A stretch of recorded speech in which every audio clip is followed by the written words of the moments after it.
Good morning everyone. Satbir the diamond में आज हम आपके सामने जो टॉपिक लेके आए हैं वो टॉपिक अपने आप में यूनिक है। आपको इससे पहले वाली वीडियो के अंदर बताया गया था किस प्रकार 1975 में इंदिरा गांधी द्वारा जो लगाया गया इमरजेंसी, उसका क्या प्रभाव पड़ा।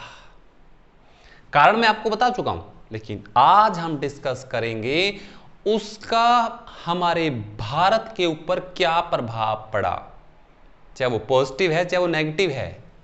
देखिए, जब भी कोई चीज हम स्टार्ट करते हैं तो उसके साइड इफेक्ट हमेशा होते हैं। आपको याद होगा उस वक्त हमारे देश के राष्ट्रपति थे फखरुद्दीन अली अहमद। कौन थे? फखरुद्दीन अली अहमद हमारे भारत के राष्ट्रपति थे और वो इंदिरा गांधी के हाथों की कुठपुतली थे। कठपुतली थे, पपट।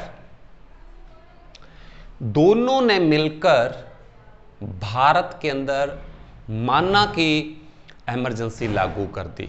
अब लोगों को क्या क्या प्रॉब्लम्स आई, देखिए सबसे पहले तो जो प्रॉब्लम्स आई, जो इंदिरा गांधी के विरोधी थे, जो भी थे, पकड़ पकड़ के सबको जेल के अंदर, चलो बिना ही किसी कारण के। अब कोई कंप्लेन तो कर ही नहीं सकता क्योंकि राष्ट्रपति इंदिरा गांधी के पास था, तो जो भी सीध में आ रहा था लेके कोई बहाना, चल भी जेल के अंदर। और तो और गुजरात और तमिलनाडु के अंदर तो विधानसभा को ही भंग कर दिया क्योंकि वहां पर कांग्रेस की सरकार नहीं थी। तो उन्होंने सोचा अब अच्छा मौका है, जो जो लपेटे में आते हैं लपेट लो।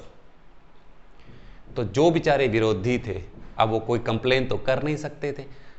अगर कोई कुछ कहता था कि मैं न्यायालय में जाऊंगा तो न्यायालय की बात तो मानी नहीं जाती थी, क्योंकि मीजा लॉ, इस लॉ के अकॉर्डिंग MIS मीजा लॉ के अंतर्गत न्यायपालिका को भी कारण बताने की जरूरत नहीं है।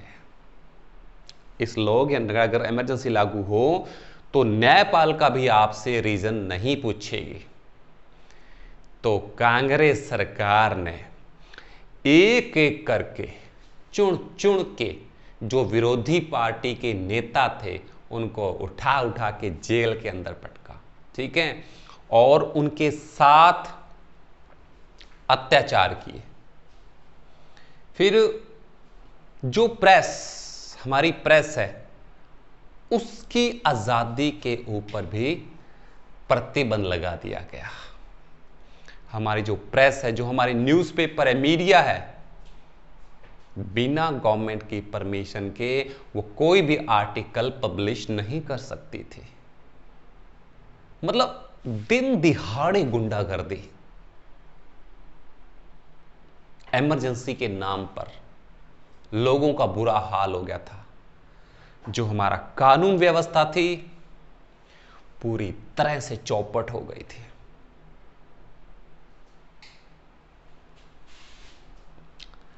अब क्वेश्चन माइंड में यह आता है, हमने इससे क्या सीखा? हमने इससे बहुत कुछ सीखा। पहली बात हमने क्या सीखी कि जिस देश के अंदर न्यायपालिका आजाद नहीं होगी वो देश कभी भी विकास नहीं कर सकता। पहली बात हमने ये सीखी, जिस देश के अंदर जज, न्यायपालिका के ऊपर प्रतिबंध है उस देश का विकास भगवान भरोसे ही होता है। दूसरी बात हमने क्या सीखी कि सरकार को संविधान के अनुसार कार्य करना चाहिए, ना कि संविधान को सरकार के अनुसार कार्य करना चाहिए। पहली बात हमने यह सीखी कि न्यायपालिका को आजाद होना चाहिए। तो दूसरी बात हमने यह सीखी कि सरकार को संविधान के अकॉर्डिंग चलना चाहिए। संविधान के सामने कोई संतरी, कोई मंत्री नहीं है, सब इक्वल है, सब बराबर है।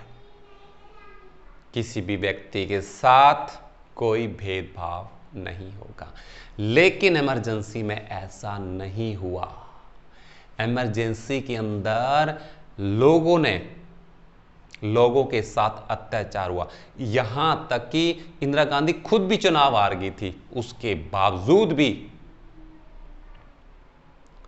विरोधी दलों के नेताओं के साथ बहुत ही बुरा व्यवहार किया गया।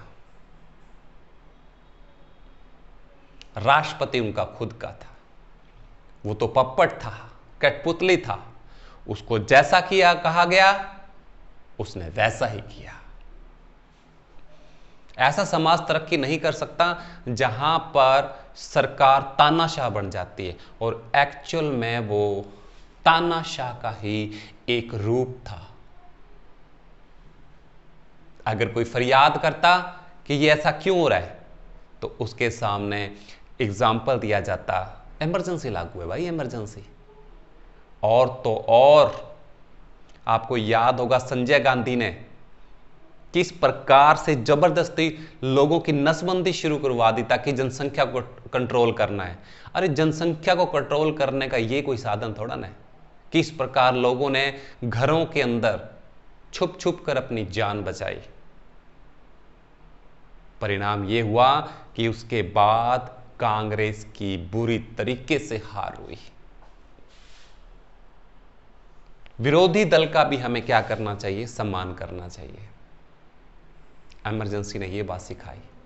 इमरजेंसी सिखाई, ठीक है आज तेरा वक्त है, एक दिन हमारा वक्त आएगा, और जब हमारा वक्त आएगा तो हम गिन गिन के बदले लेंगे। और ऐसा हुआ, कांग्रेस की पार्टी धराशायी हो गई।